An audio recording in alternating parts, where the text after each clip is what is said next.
todos, mi nombre es Caterina Anzola Rincón, soy neuróloga, actualmente vinculada a electrofisiatría, específicamente en Concepción Calle 63. El objetivo de esta charla es hablar sobre las cefaleas, entender que cualquier médico, ya sea médico general o especialista, está en condiciones de tratar una cefalea. Es importante comprender los principios básicos del tratamiento de la fase aguda, de la fase preventiva, y comprender en qué momento ya debe ser enviado para la valoración por parte de neurología.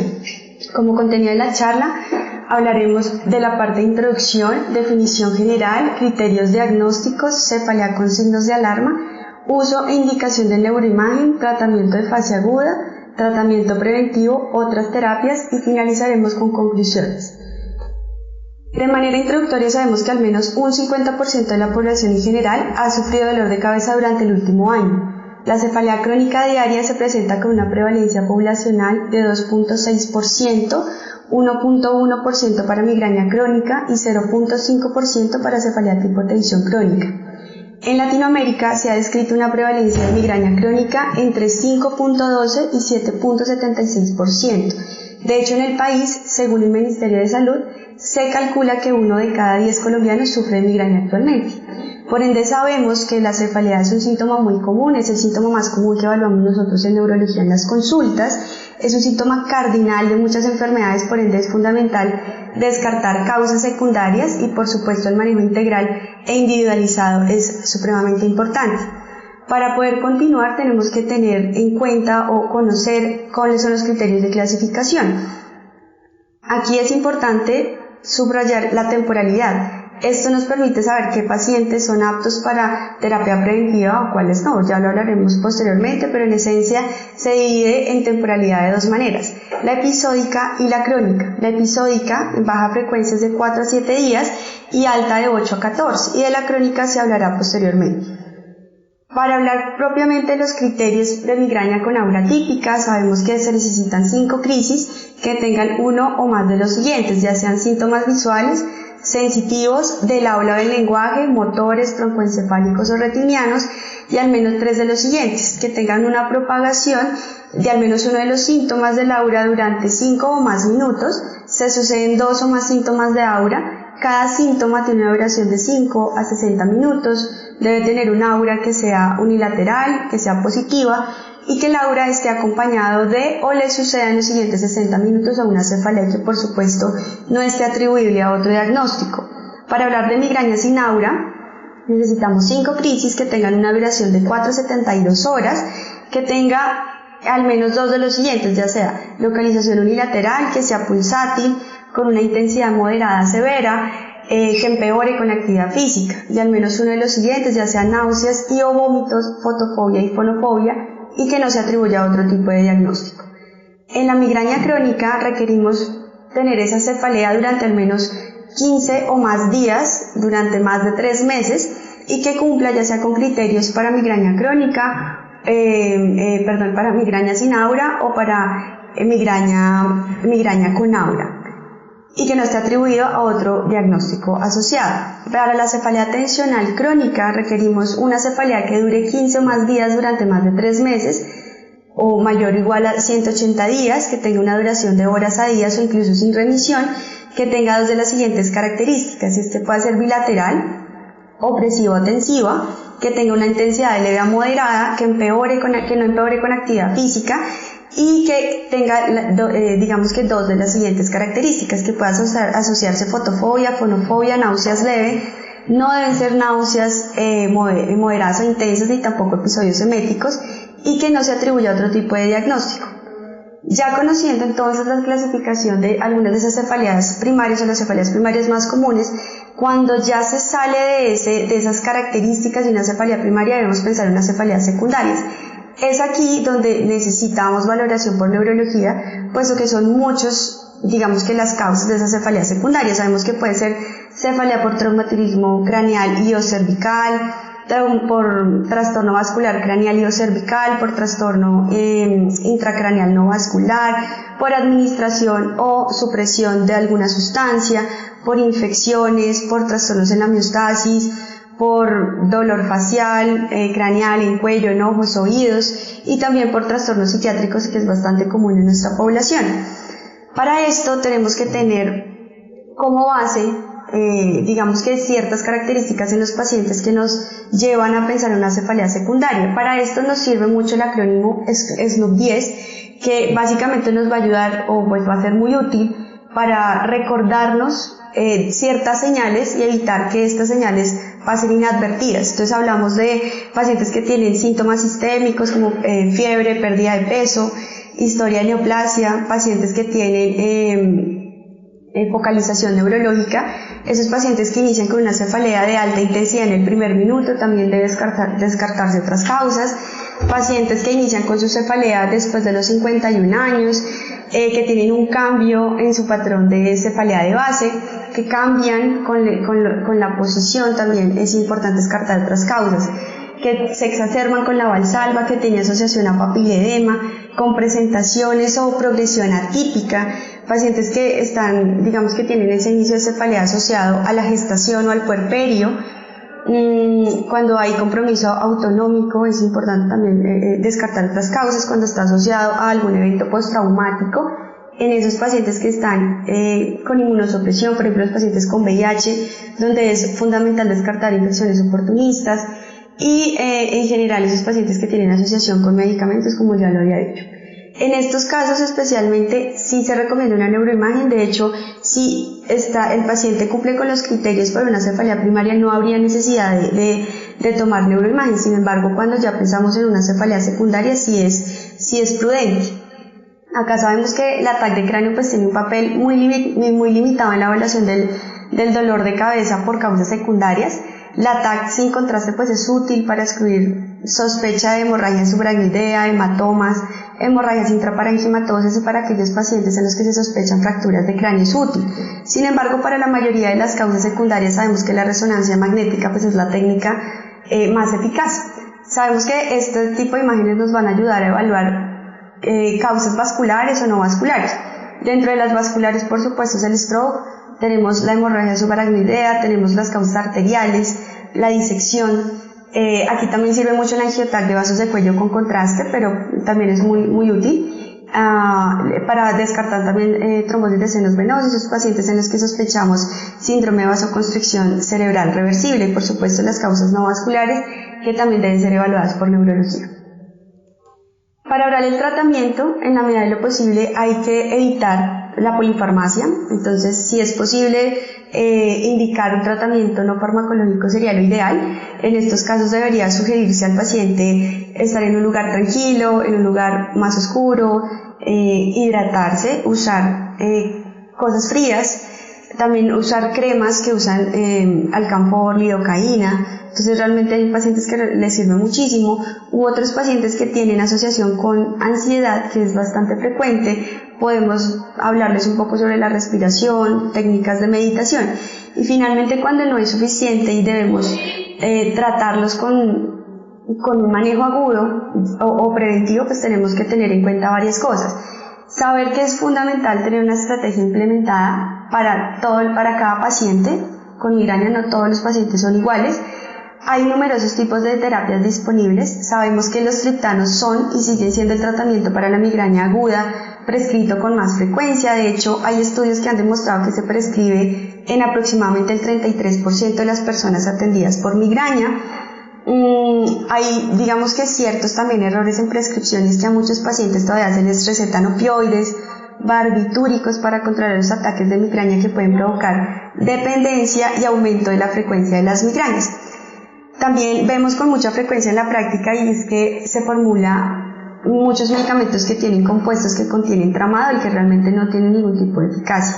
Entonces sabemos que la aspirina, el diclofenaco, el naproxeno, el ibuprofeno tienen pruebas sólidas como tratamiento agudo de la migraña. Para tener en cuenta esos principios generales, hay 6 pilares básicos, y es que primero hay que limitar en la medida de lo posible el abuso de medicamentos, y esto lo hacemos administrando o sugiriendo la toma del medicamento máximo 2 días a la semana. Si el paciente requiere dosis adicionales, pues debe buscarse otras alternativas, como cambios en su estilo de vida o ajuste en la terapia preventiva. Recomendar el uso temprano de los medicamentos agudos luego del inicio de la crisis. No indicar opioides, como ya mencioné. Recordar que el tratamiento preventivo muestra cambios clínicos incluso luego de 4 semanas y por supuesto la educación y el abordaje integral son parte fundamental en el tratamiento. En cuanto al manejo agudo, sabemos que el naproxeno y el ibuprofeno son medicamentos que usamos con mucha frecuencia, pero hay que tener ciertas precauciones con los pacientes que tienen disfunción renal-gastritis. Digamos que en cuanto a la aspirina, la gastritis medicamentosa y también la metoclopramida que usamos con frecuencia, acá hay que tener en cuenta los efectos extrapiramidales. El acetaminofén y la cafeína también es una buena opción. Para digamos que en general, como habíamos mencionado, los triptanes son de uso muy frecuente. Tenemos el sumatriptán oral, que se da de 50 a 100 miligramos vía oral. El naratriptán, que damos de 2.5 miligramos vía oral. La ergotamina y el solmitriptán. El solmitriptán lo tenemos de 5 miligramos en aplicación intranasal. Aquí nos hablan de la ergotamina, sin embargo, la ergotamina ya se ha replanteado porque está muy asociado a efectos adversos, así que tenemos otras terapias un poco más seguras, así que se decide no recomendar la administración de ergotamina. Ya para iniciar el tratamiento preventivo, sabemos que el objetivo principal de este tratamiento es reducir la carga y discapacidad de la migraña. Hablamos que una reducción de la frecuencia del dolor de cabeza del 50% más es considerado como una respuesta satisfactoria. Para esto y para hacerlo un poco más objetivo podemos usar escalas, por ejemplo el MIAS, que es una cuantificación de discapacidad para los pacientes con dolor de cabeza, y eso nos va a permitir ser un poquito más objetivos en esa evaluación. Digamos que tenemos que tener en cuenta qué criterios se usan para considerar la terapia preventiva. En general esto se basa en opinión de expertos, pero digamos que son bastante útiles y lo podemos usar en esos pacientes que tienen 2 ataques de migraña graves o incapacitantes o 4 menos incapacitantes por mes, cuando el tratamiento de la migraña aguda es ineficaz o está contraindicado, o en esos pacientes que de pronto tienen dolor de cabeza por abuso excesivo de medicamentos, o aquellos pacientes que tienen ataques de migraña altamente incapacitantes, es decir, esos pacientes que tienen migraña hemipléjica o migraña con aura del trocoencefálico también se recomienda, y pacientes, digamos que en general tener en cuenta la opinión de estos pacientes para el inicio de este tipo de terapias. Importante descartar los principios básicos, y es que por supuesto iniciarse el tratamiento con una dosis baja y aumentar lentamente hasta que se desarrolle ya sea los efectos terapéuticos, se alcance la dosis máxima, o que por el otro lado esté asociado a eventos adversos que definitivamente limitan la tolerancia del medicamento. El tratamiento elegido debe mantenerse durante un mínimo de 3 meses. Vemos con frecuencia que en la consulta los dejan 10 días, un mes, y como vemos realmente el efecto se tarda un poco, entonces sería realmente una falla dejarlo por poco tiempo. Como dije, se recomienda mínimo de 3 meses, generalmente después de 6 meses uno podría pensar en retirarlo, 6 meses a 12 meses, hay que hacerlo así mismo como se administra, es decir, así paulatinamente se tiene que ir bajando también.